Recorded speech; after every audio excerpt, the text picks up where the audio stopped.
우리 사람들은 편가르기를 참 좋아합니다. 우리 한국 사람들 특별히 고향 따지기 참 좋아합니다. 만나면 서로 어디 출신이냐부터 시작해가지고 이북 출신, 이남 출신, 서울, 부산 출신, 전라도, 경상도 나누고요. 그런 다음에는 또 출신 학교 물어봐야죠. 어느 학교 나왔습니까? 그리고 또 성씨는 어디입니까? 성씨가 같아도 본은 어디입니까? 또 본 따지고, 또 같은 집안에서도 또 족보 따지고, 그래서 참 누가 학렬이 누가 윈가 아래인가 따져보고. 한국 사람만 근데 나누기 좋아하는 것이 아니더라고요. 미국 사람들도 많이 따집니다.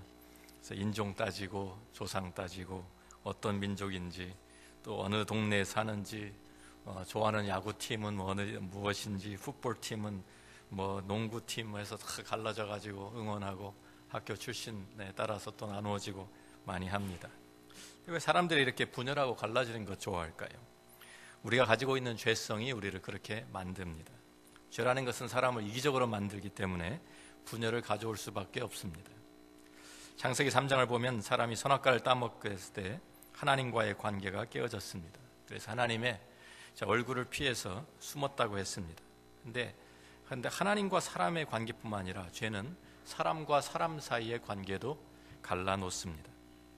죄는 가장 가까운 사람의 관계들도 깨어지게 만들고 금이 가게 만듭니다. 결국 서로 사이에 담을 쌓아 올리고 사람들은 고립되어서 살아갑니다. 에덴 동산에서 아담과 하와 사이를 한번 생각해 보시기 바랍니다. 참 아담의 갈비뼈를 하나님께서 하와를 만들어 주셨는데, 그래서 아담이 하와를 처음 보았을 때 이는 내 뼈 중에 뼈요 살 중에 살이라고 고백을 했습니다. 그런데 선악과를 따먹고 아담과 하와가 제일 처음 한 일이 무엇이었는지 아십니까? 무화과 나무 잎을 엮어서 치마를 만들어 가지고 자기 벗은 몸을 가리는 것이었습니다. 사실 두 사람밖에 없잖아요. 다른 사람 아무도 없습니다. 그런데 두 사람 사이에 담을 만들어서 참 자기와 다른 사람을, 아담과 하와가 서로 분리되어야 될 필요를 느낀 것입니다. 죄라는 것은 또 책임을 서로 전가하게 만듭니다.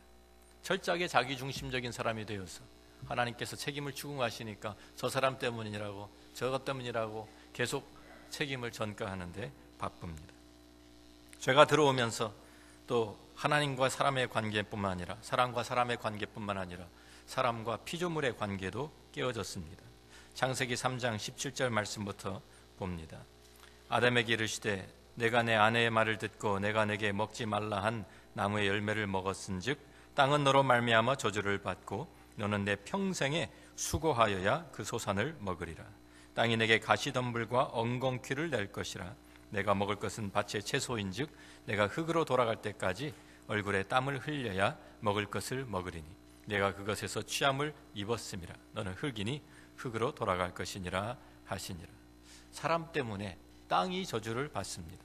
그리고 그 땅이 더 이상 사람에게 협조를 해주지를 않습니다. 가시덤불, 엉겅퀴를 내고요. 그래서 에덴 동산과는 대조적인 그러한, 그래서 그때까지는 나무에 저절로 열리는 그 열매들만 따 먹으면 되었는데, 이제는 참 땀을 흘리면서 일을 하고 가시덤불을 제거하고 잡초를 뽑아야 그래야 열매를 얻게 되는 것입니다. 그런데 이것은 아담과 하와에게만 일어난 일이 아닙니다. 죄성을 가지고 태어난 우리 모두에게 일어난 일입니다. 이때부터 인류의 역사는 참 분열과 분쟁의 역사라고 할 수가 있습니다. 한 기록에 보면 주전 1500년부터 주 1900년까지, 그러니까 참 한 3000년, 3400년 되는 그동안에 8000번의 평화조약이 사람들 사이에 맺어졌다고 합니다. 그런데 그 평화조약이 지켜진 횟수가 평균 2년이 채 안 됩니다. 오래 가지를 못하는 거예요. 지금도 민족 감정 때문에 싸우고, 인종이 다르다고 싸우고, 정치 이념이 다르다고 싸우고, 종교 때문에 싸웁니다. 오늘 본문에 보면 참 이 세상에서 역사상 가장 심하게, 가장 또 오래 계속된 분열이 있다고 하면 본문에 나오는 유대인과 이방인의 분열일 것입니다. 11절 12절 말씀을 다시 봅니다. 그러므로 생각하라. 너희는 그때에 육체로는 이방인이요 손으로 육체 행한 할례를 받은 무리라 칭하는 자들로부터 할례를 받지 않은 무리라 칭함을 받는 자들이라. 그때 너희는 그리스도 밖에 있었고 이스라엘 나라 밖의 사람이라. 약속의 언약들에 대하여는 외인이요 세상에서 소망이 없고 하나님도 없는 자이더니 그랬어요. 유대인들은 자신들이 하나님의 선택을 받은 아주 특별한 민족이라는 자부심을 가지고 있었고 또 그 표시로 할례를 받았습니다. 유대인들이 이 표시를 아주 자랑스럽게 생각을 했습니다. 우리는 하나님과 언약을 가지고 있는 사람들이다. 우리는 하나님과 이 언약의 표시가 있다. 그런데 그래서 이 이방인들을 향해서 이 이방인들은 할례도 받지 못한 것들이라고 이렇게 멸시를 한 것입니다. 하나님은 유대 민족만 위하시는 하나님이시다. 이렇게 잘못 믿고 있었기 때문에 이방인들을 멸시했습니다. 참고로 유대인이 아닌 사람은 다 이방인입니다. 그러니까 우리도 그 당시에는 다 이방인들이었습니다. 얼마나 이방인들을 싫어했냐면 극단적인 예로 탈무드에 이런 말이 나옵니다. 한 유대인이 랍비에게 물어봅니다. 선생님, 하나님께서 이방인들은 도대체 왜 창조하셨습니까? 그러니까 랍비가 대답하기를 지옥의 불에 그 땔감으로 사용하기 위해서 만드셨다. 또 유대인으로서 이방인의 여자가 아기를 낳는 것을 도와주는 것은 불법이라고 가르치기도 했습니다. 또 하나의 이방인이 태어나게 하는 것이 그것은 참이 불법이라는 말이죠. 그런 유대인들에게 메시아는 자기들의 메시아였어요. 이방인들을 위해서 오신 메시아는 생각할 수도 없었습니다. 하나님의 약속도 이스라엘 민족, 이스라엘 백성들을 위해서 주신 약속이지 이방인들을 위한 것은 절대로 아니었습니다.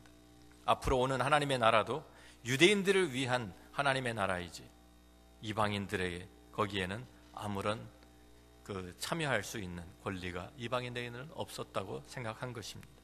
그러니까 이방인들은 미래도 없고 소망도 없고 하나님과는 아무런 상관도 없는 사람들이 바로 이방인들이다.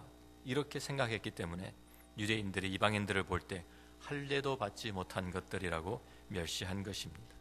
그런데 바로 사도 바울이 자기 자신도 유대인인데도 불구하고 유대인으로서는 상상도 하지 못할 선언을 하게 된 것입니다. 13절 말씀입니다. 이제는 전에 멀리 있던 너희 이방인들이 그리스도 예수 안에서 그리스도의 피로 가까워졌느니라. 예수님께서 이 땅에 오신 가장 큰 목적 중에 하나가 바로 화평입니다. 화평이라는 것은 둘이었던 것을 하나로 만드는 것입니다. 나누어졌던 것을 합치는 것입니다. 멀어져 있던 것을 가깝게 만드는 것입니다. 갈라져 있던 구별과 차별을 없애는 것입니다. 그래서 14절에 그는 우리의 화평이신지라 둘로 하나를 만드사 원수된 것 곧 중간에 막힌 담을 자기 육체로 허시고 라고 말씀합니다. 어떻게 이 화평을 이루셨습니까? 평화조약에 서명을 한 것이 아니라 십자가에서 예수 그리스도 자신의 피를 흘려주심으로 이것이 가능해졌습니다. 1986년에 평화를 위한 행진이 미국에 있었습니다. 그 당시에 좀 여러 가지 인종의 문제도 생기고 했기 때문에 미국 안에 우리가 평화를 이루자라는 그래서 많은 사람들이 평화를 위한 행진에 참여하기 위해서 LA로 모였습니다. 미국을 횡단하겠다는 이런 포부를 가지고 함께 LA에서 지금 뉴욕을 향해서 출발을 했습니다. 그런데 120마일도 채 가지 못해가지고 문제가 생기기 시작했습니다. 행진인데 걸어서 가야지 자동차 타고 자전거 타고 가는 사람들은 용납할 수가 없다. 이렇게 주장하는 사람들이 생겨나가지고 거기서 서로 다투고 그러다가 많은 사람들이 돌아가 버렸습니다. 남은 사람들은 계속해서 우리가 대표자를 하나 뽑아야 되겠다. 그래가지고 대표자를 선출하기 위해서 투표를 하기로 했는데 투표하는 방법이 서로 달라가지고 또 싸웠습니다. 그래가지고 서로 다투다가 여기 참여한 사람 모든 사람들한테 다 투표권을 주자. 그래가지고 어린 아이들한테까지 투표권을 다 주었어요.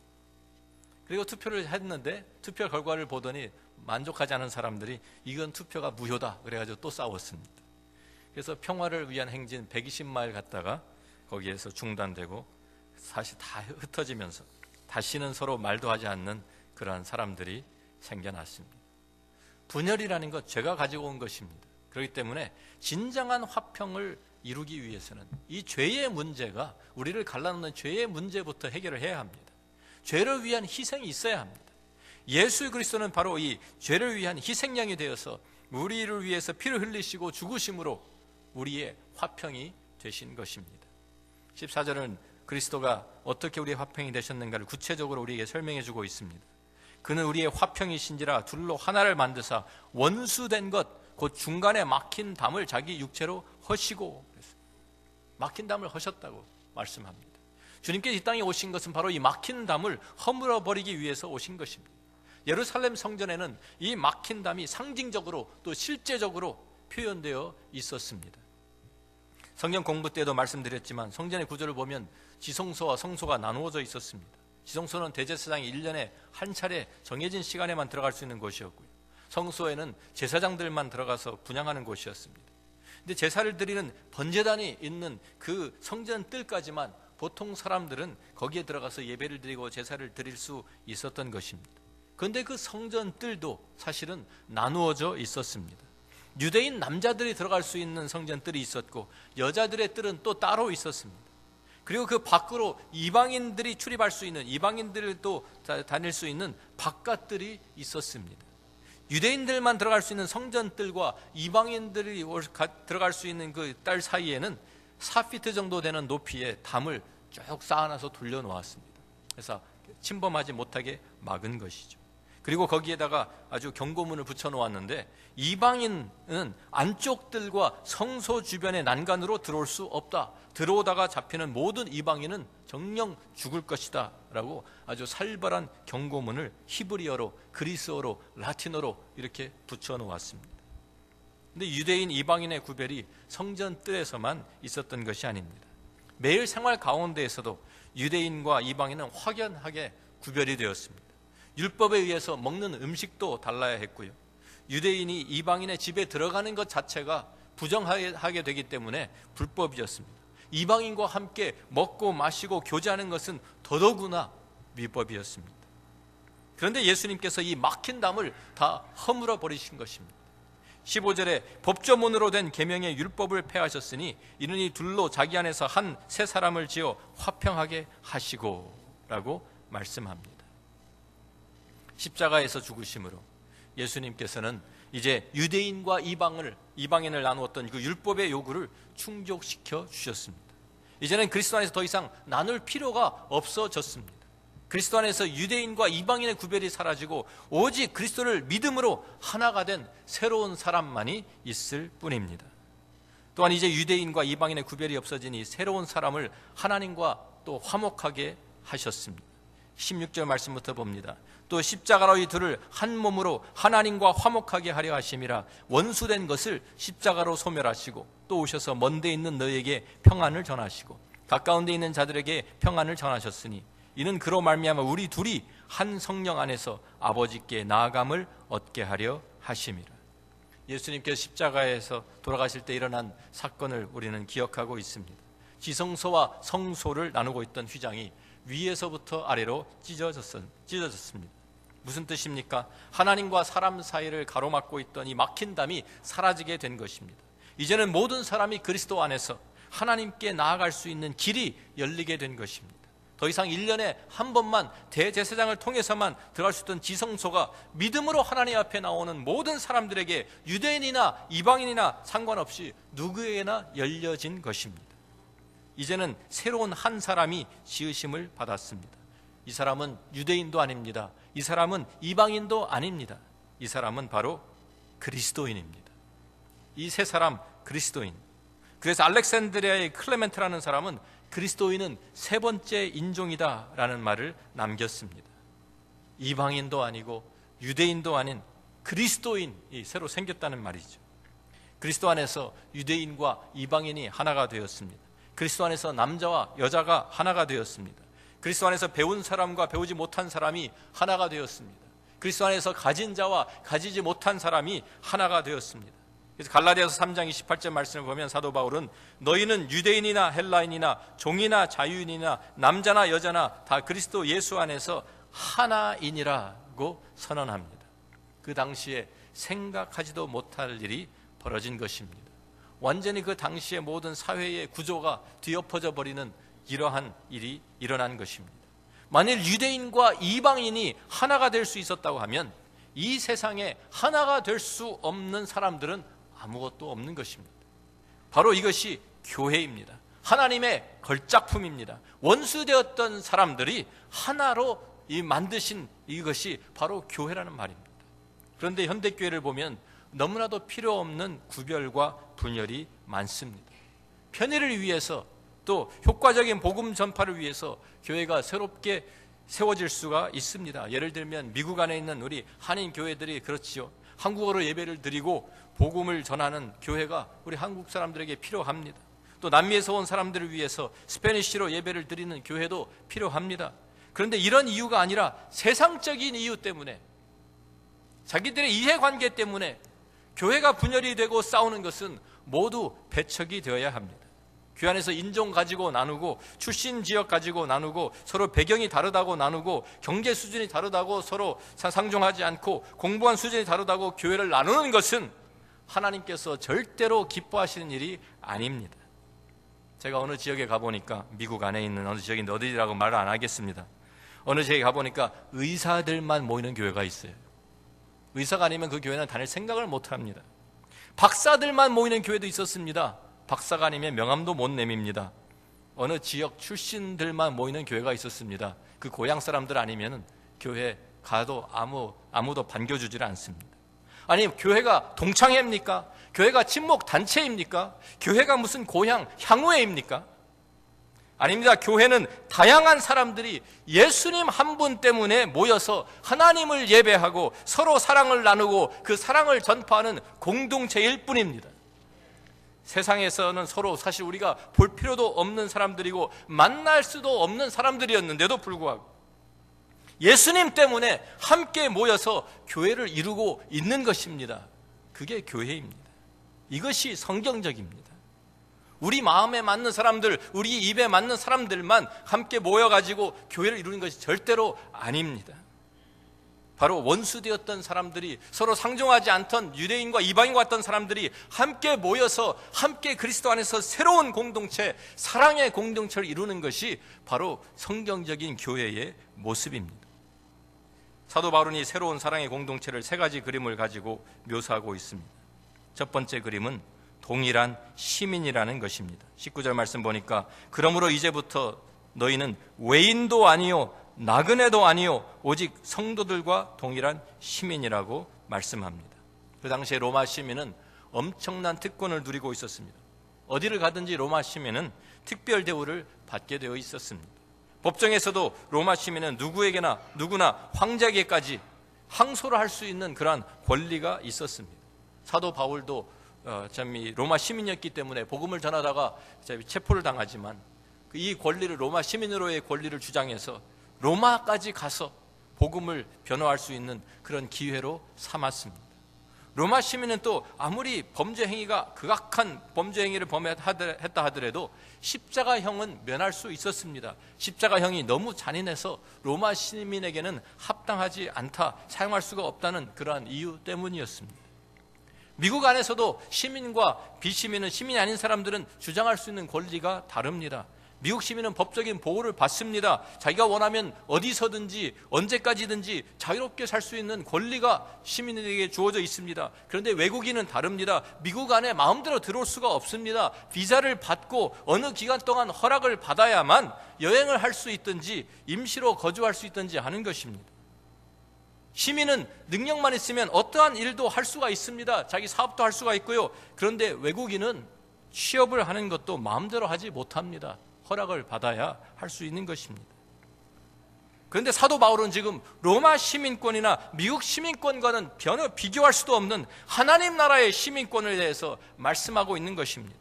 우리는 이 땅에 하나님의 나라를 세우기 위해서 하나님의 나라의 시민권을 부여받은 사람들입니다.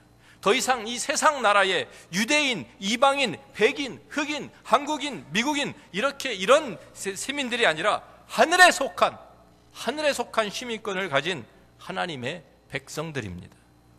빌립보서 3장 20절 27절 말씀 보니까, 그러나 우리는 우리의 시민권은 하늘에 있는지라 거기로부터 구원하는 자 곧 예수 그리스도를 기다리노니 그는 만물을 자기에게 복종하게 하실 수 있는 자의 역사로 우리의 낮은 몸을 자기 영광의 몸의 형체와 같이 변하게 하시리라. 우리는 하늘에 속한 사람들이라는 말이죠. 두 번째 그림은 하나님의 가족입니다. 성도들과 동일한 시민이요 하나님의 권속이라 그랬습니다. 하나님의 권속이라는 말은 가족이란 뜻입니다. 우리가 우리 자신을 여태까지는 소개할 때 우리 부모님은 누구시다, 우리의 성씨는 무엇이다, 우리 고향은 어디다, 우리 형제자매는 누구다, 이러면서 자기가 속한 가정 배경과 혈통을 통해서 우리의 정체성을 말하고 누려왔습니다. 그런데 이제 우리는 새로운 가족이 생겼습니다. 영적인 가족입니다. 하나님의 가족입니다. 가족이 무엇입니까? 기쁨과 슬픔을 함께 나누는 공동체가 가족입니다. 가족은 서로서로를 보호해주고 위로해주고 이해해주고 감싸주는 사랑의 공동체가 가족입니다. 그런데 전에는 전혀 알지도 못하고 상관도 없던 그런 사람들이 예수 그리스도 안에서 그 사랑을 받아서 한 가족을 이루게 된 것입니다. 예수 그리스도의 피로 맺어진 하나님의 가족입니다. 우리 한국말 속담에 피가 물보다 진하다는 말이 있는데요, 예수님의 십자가의 보혈을 나눈 우리들은, 우리가 세우는 이 믿음과 사랑의 공동체는 이 세상의 어떤 혈연 관계보다도 더 진한 줄로 믿습니다. 그렇게 믿으십니까? 그리스도 안에서 형제 자매된, 그리스도의 피를 나눈 사람들은 사실 우리의 육체적인 형제 자매들보다 더 가까운 관계가 되어야 합니다. 세 번째 그림은 하나님의 성전입니다. 20절부터 22절 말씀을 보니까 우리에게 너희는 사도들과 선지자들의 터 위에 세우심을 입은 자라. 그리스도 예수께서 친히 모퉁이 돌이 되셨느니라. 그의 안에서 건물마다 서로 연결하여 주 안에서 성전이 되어가고 너희도 성령 안에서 하나님이 거하실 처소가 되기 위하여 그리스도 예수 안에서 함께 지어져 가느니라고 말씀합니다. 성전은 하나님이 거하시는 곳입니다. 이스라엘 백성들이 출애굽을 한 후에 광야에서는 성막을 만들었고요, 가나안 땅에 정착한 후에는 예루살렘의 성전을 지어서 그곳에서 하나님을 만나고 하나님을 예배하였습니다. 그런데 사도 바울은 이제 돌과 나무로 지은 이 예루살렘 성전에 하나님이 거하시는 것이 아니라 믿는 사람들 안에 하나님이 거하신다고 말씀하고 있는 것입니다. 믿는 무리들, 즉 교회가 하나님이 거하시는 처소이고 바로 영적인 성전이라고 말씀하고 있는 것입니다. 먼저 예수 그리스도께서 친히 모퉁이 돌이 되셨고 사도들과 선지자들이 이 성전의 기초가 되었습니다. 바로 그리고 그 위에 우리 한 사람 한 사람이 살아있는 성전 돌들이 되어서 함께 지어져 가고 있는 것입니다. 베드로전서 2장 4절과 5절 말씀을 보니까 사도 베드로도 사람에게는 버림바가 되었으나 하나님께는 택하심을 입은 보배로운 산돌이신 예수께 나아가 너희도 산돌같이 신령한 집으로 세워지고 예수 그리스도로 말미암아 하나님이 기쁘게 받으실 신령한 제사를 드릴 거룩한 제사장이 될지니라고 말씀합니다. 제가 좋아하는 후안 카를로스 오르티즈라는 목사님이 계십니다. 그 목사님이 쓴 책에 보면 이런 말이 있습니다. 우리는 아무렇게나 나뒹굴고 있는 벽돌더미가 되어서는 안 됩니다. 집을 짓는 공사장에 가보면 벽돌 무더기가 이제 집을 짓기 위해서 쌓아놓았죠. 근데 벽돌이 함께 쌓여 있다고 바로 그것이 집이 되는 것은 아닙니다. 이 벽돌들이 어떻게 되어야 됩니까? 설교대를 따라서, 설계도의 그 계획을 따라서 자기 자리를 찾아서 하나하나 놓여지고 서로 단단하게 연결이 되어야 집이 완성이 되는 것입니다. 그냥 함께 그냥 뭉쳐 있다고, 모여 있다고, 무더기를 이루었다고 집이 되는 건 절대로 아니죠. 우리는 함께 하나님의 성전을 이루는 하나하나의 돌들입니다. 건축자이신 주님의 손에 들려서 모난 부분은 깎여지고 다듬어지고 자기의 바른 위치를 알아서 거기를 찾아서 서로 연결될 때 바로 그때야 진가를 발휘하는 것입니다. 목적을 이루게 되는 것입니다. 혼자 따로 노는 벽돌은 아무 소용이 없습니다. 절대로 건물이 될 수 없습니다. 우리는 각각 자기의 위치를 찾아야 합니다. 서로 연결이 되어야 합니다. 돌 위에 돌이 놓여서 집이 완성이 되는 것처럼 서로 받쳐주고 서로 섬겨야 되고 함께 짐을 나누어져야만 하나님의 성전이 지어져 가는 것입니다. 이 성전에서 내가 있어야 할 곳이 어디입니까? 내가 감당해야 될 사역이 무엇입니까? 내가 섬겨야 할 사람들이 누구입니까? 내가 있어야 할 곳을 찾지 못하고 나뒹굴고 있지는 않습니까?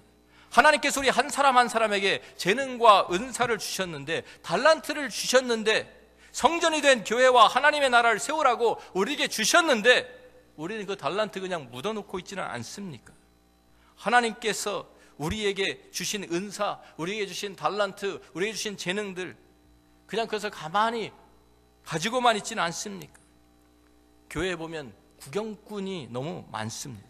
구경꾼이 되지 마시기를 바랍니다. 함께 참여하기를 바랍니다.